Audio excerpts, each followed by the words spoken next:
We're in the library of Texarkana College with venerable alum H. Ross Perot. Mr. Perot, thank you for being with us today. Great to be here always.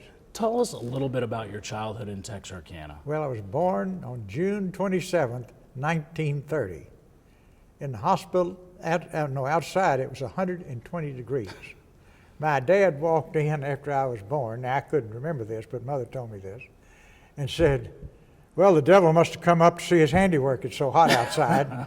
So that's the way it all started. But my family were just a wonderful family. I couldn't have better parents. They had an older son born first. Sadly, he died when he was 3. Then my sister was born.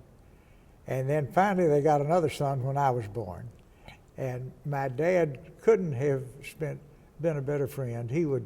When I was a little boy, he was spending time with me every day. When I started into elementary school, he would pick me up after school every afternoon, and we'd ride horses till sunset. And not many boys get to have that kind of a life with their father and their mother. And my mother was just too good to be true. And we had a sweet little house on 2901 Olive Street that we lived in the whole time when I was growing up and until I went to the Naval Academy, and cost $3,000. Which was a lot of money then. And interestingly enough, I have purchased that house back. I have Salvation Army members living there. Right. But I have all the furniture from that house, every piece of it, in a home I built up on Lake Texoma. And my favorite thing in the world to do when I have a little time free is to go up there and sit. Now, the place everybody sat in that house was in my mother's and father's bedroom. Their furniture, and part of that furniture goes all the way back to the Civil War. Wow. Is right there, and there's nothing like just sitting there for a while and thinking about them and thinking about what a wonderful life I had as a child during the Depression. And I started to work when I was 5. Well, tell us a little bit about the structure that's right behind us. You spent a little time in this place. Oh yes, spent a lot here on the, and I'm happy to spend that time. As I worked my way up, I wanted to go to the Naval Academy, but didn't get in, so I went to Texarkana Junior College. Had 2 great years there. Dean Aiken asked me to create a yearbook. That was one of the interesting things I did there. But at the end of the 2nd year, I suddenly got a telegram from a U.S. Senator, W. Leo Daniel, appointment to the Naval Academy. And I knew I wanted to go because my boyhood friend Josh Morris, who was so smart and so talented, his family also had Troop 18. Boy Scout troop. Yes, sir. But I was first a Cub Scout and got all the ranks. Then I got to be 12, got to be a Boy Scout, and that was the best troop in Texarkana. I was lucky, but I got in. And I then realized I could be an Eagle Scout in 13 months. I worked night and day, and at 10 months I had all the badges and everything. But by then it was May. There were no courts of honor till October. So I got my Eagle Scout in October. Now, if you come into my office, all of the merit badge thing, everything is right there from the Eagle Scout presentation that I received, and as a member of Troop 18. So that was a great thing. But anytime, I didn't get to go to many camps. I got to go to camp once, but I worked from the time I was 5 until the time I went to the Naval Academy. I had jobs everywhere, and that was a great experience too. Tell us about your service in the Navy. Well, I went to the Naval Academy in 1949. I was, at the end of the first year, they elected the class members. I was class vice president in my 2nd year. The 3rd and 4th years, I was class president. In the middle of this whole process, the superintendent came to me and wanted me to create an annual book for the Naval Academy. I did it because I had done that in Texarkana. Of course, it's much bigger than for the Naval Academy, and had that privilege.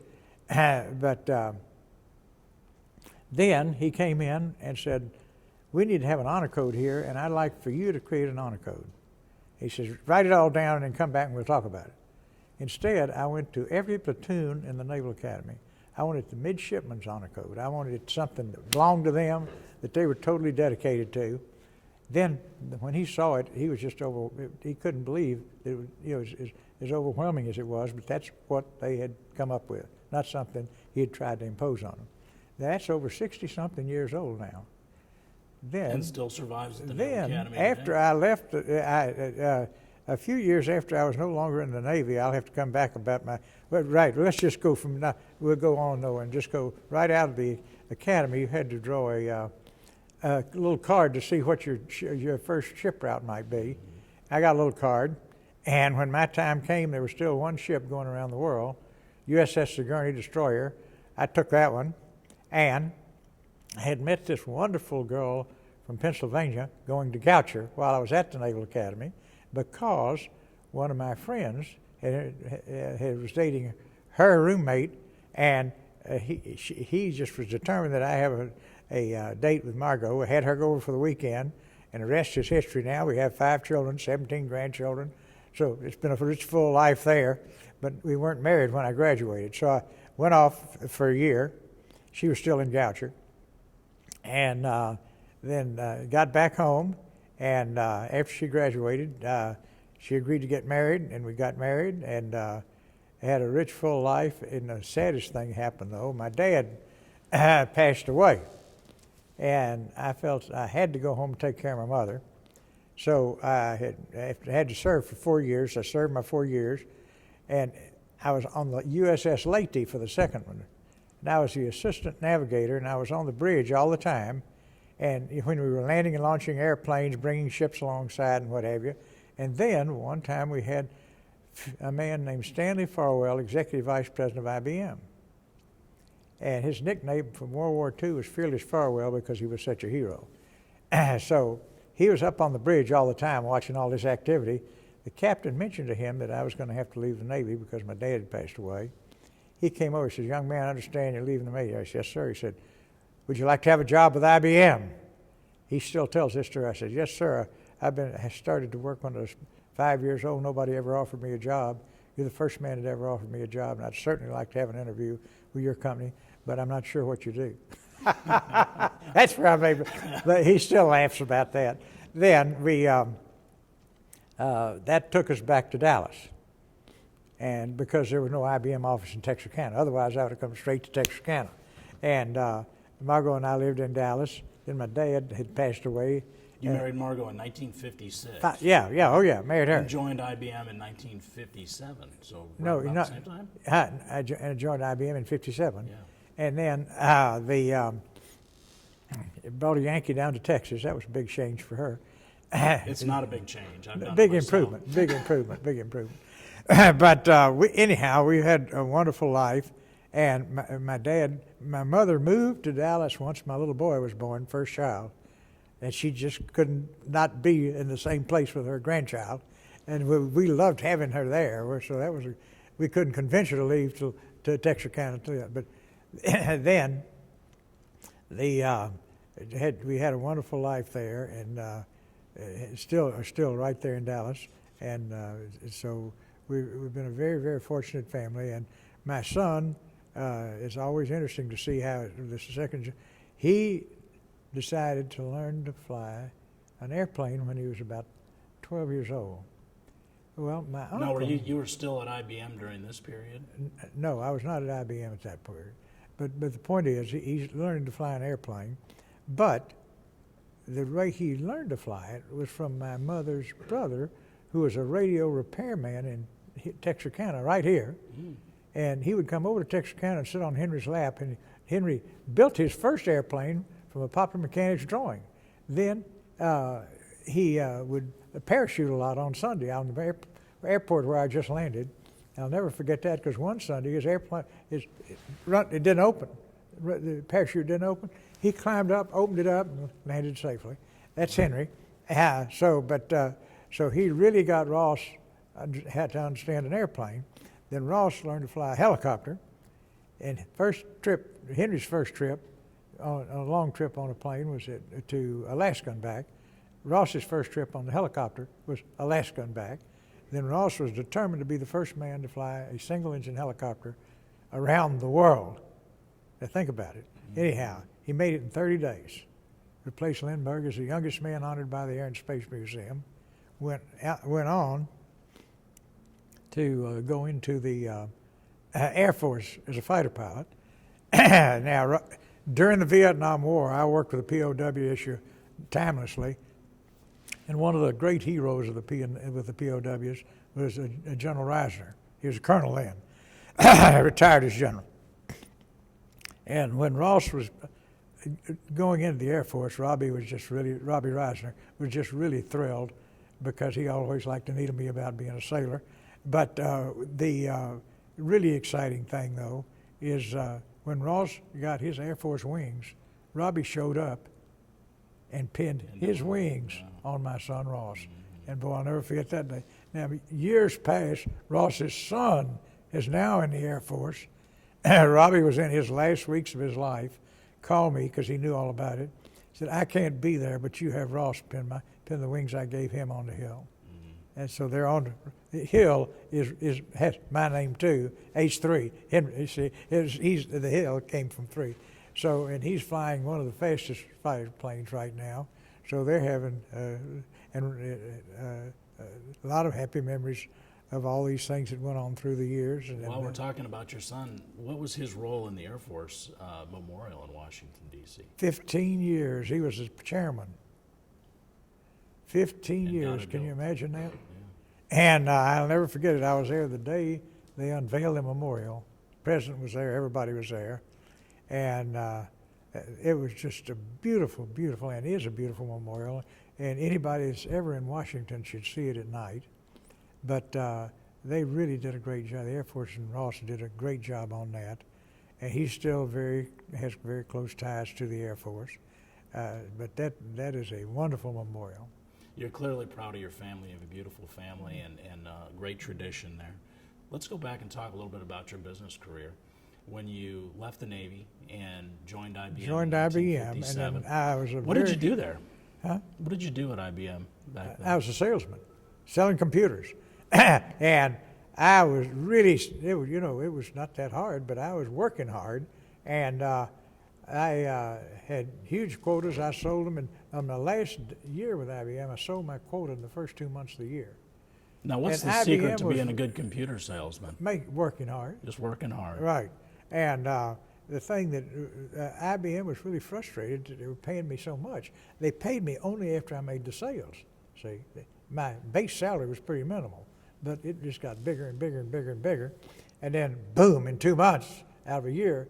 And so they wasn't going to let me do any more sales that year.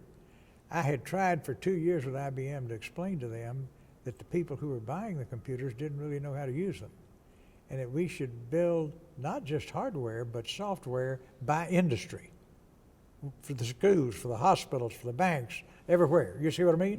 Mm-hmm. Okay, they wouldn't do it. I had to try. I left. But IBM wouldn't do it. Wouldn't do it. No, that's a funny story there. 20 years later, I was in Vail skiing. Tom Watson Jr. was there, and I walked in. He says, "There's the one that got away." And he said, "Come over here, Ross." And he says, "Why in the world didn't we take your idea?" I said, "Sir, I don't know." But I said, it all worked. Anyhow, we got all that done, and I got it done because I would only hire people who had been in the military, young officers, and if they were enlisted, I let them run my computer centers, because this new company I had, I not only built software, I ran it for 10 years for each of the customers.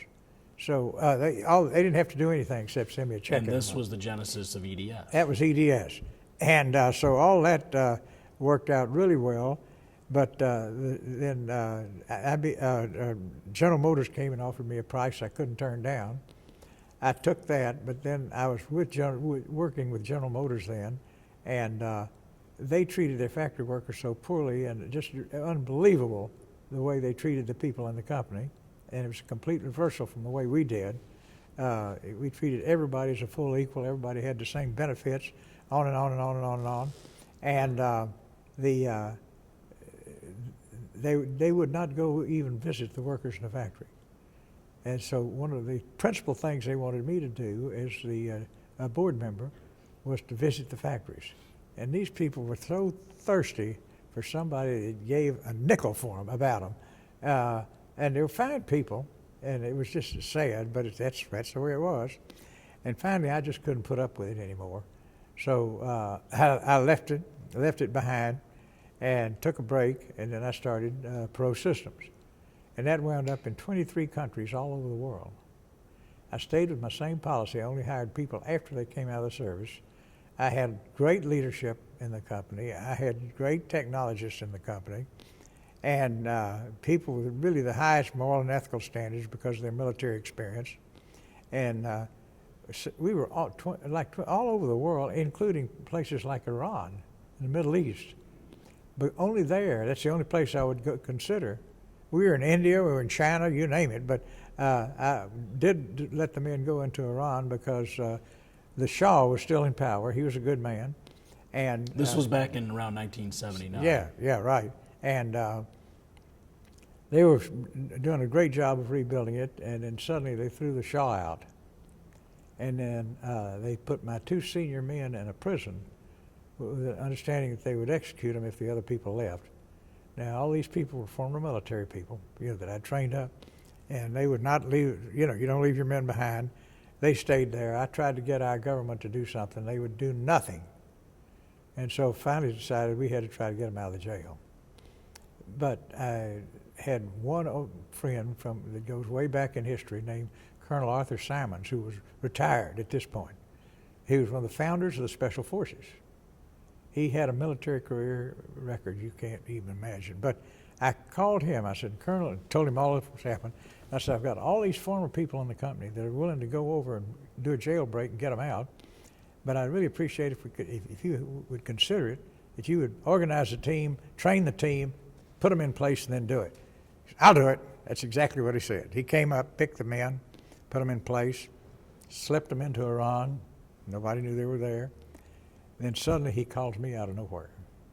He says, Perot, we've got everything all set now, but I need to have you go into the jail and tell the 2 men what we're going to do. So when he told you, I came over and got into the country. I went to the jail, the prison. It's not 2,000 prisoners. Sitting there in the reception room, and there was Ramsey Clark. You remember that name? Mm-hmm. Talking to the general that ran the prison. When I came, Ramsey started pointing at me like this. And finally, the general jumped over. He says, it couldn't have been nicer, shook hands with me. And I said, I have 2 friends here. I'd just like to have a brief visit with them. He let me visit with them. I told him when we were going to do the jailbreak, how to get out, and so on and so on and so forth. And everything ran well. Then Simons told me to go back to Turkey and get the plane ready and fly back. And I said, well, now they are looking for me. He says, Colonel, that's right. I got over to the airport. There was my picture right there on the desk. The lady was reading a book and just stamped it. And I sat with my back to her for an hour and got back to Turkey. She wasn't very attentive. Thank God. Okay, then the good news, though, Colonel Simons brought the whole rescue team out, and the 2 men had been in prison, overland in a big van, got to within 30 miles of the border. They stopped, pulled him out, and started hitting him with a rifle butt. Instead of being classic Simons with weapons and all that, he just handed them a sheet of paper. It was written in their language. It says, these people are friends of the revolution. Show them every courtesy, and if necessary, escort them safely to the border. Signed, Commandant Tehran Islamic Revolutionary. Let them go across. They all got home safely, every single one, and thanks to Colonel Simons. But it tells you all about the company and all about the people and all about the leadership and the standards they learned in the military. Well, it says a lot about you, too, and you've had a lifoong commitment to the POW-MIA issue. Oh, yeah, we sure did. Tell us a little bit about some of those Well, experiences. before we finish that, one more thing. Ken Follett wrote a book about the rescue. That's right. On Wings of Eagles. Mm-hmm. He's a famous writer. It was written in 23 languages, I can't believe it, but it was, all over the world. That was very successful. They made a movie, too. They built them. Well, you're ahead of me. Yeah, they had a movie, but then life goes on now. You had another question to ask me. POW-MIA, especially Well, the Vietnam era POW-MIA. One wife came to see me in my office. She brought a little boy in her hands. She says, Ross, this little boy doesn't even know if his dad's alive. And so she really got me into it. And then I went over and talked to the government, and the government would do nothing. Our government was just, it's one of those things. But anyhow, to make a long story short, I made arrangements with the Vietnamese that the wives could come over and see their husbands at Christmas and bring them a gift. Now, I got Braniff Airlines to rent me an airplane. I had a man join me from Braniff named Harry McKillop, who goes back to World War II, and he couldn't have done a better job. We had everything in place. We got all the way over there, and we landed just at the border, and we got the word that if we crossed the border, they would shoot us down. But if we wanted to get all these gifts to the men, we just have to drop them off in Russia. And the Russians would send them back and gave us a specific place to go. We did that, but then when we got to the border at Russia, they said if we'd cross the border, they'd shoot us down. So we had to take the wives home. But the good news is that they got so much bad publicity all over the world about that, the Vietnamese did, they stopped the brutal treatment and gave the men a more decent life. And then the first time we really got to enjoy them was when they came home. And we arranged to have them land. They insisted, I didn't arrange, that they land in San Francisco. That's the worst war town, anti-war town in the country. Said, we don't care, that's where we want to land. And I said, we're going to have the biggest parade in the history of San Francisco, and that's not a big parade town. We still want to do it there. But we want to fly into San Francisco, fly over the Golden Gate Bridge, and over Alcatraz, and then land. Because we fantasized about that. Thank goodness Ronald Reagan was governor then. And he couldn't have been more cooperative. We had the biggest parade in the history of San Francisco. All the wives were there for the POWs when they landed.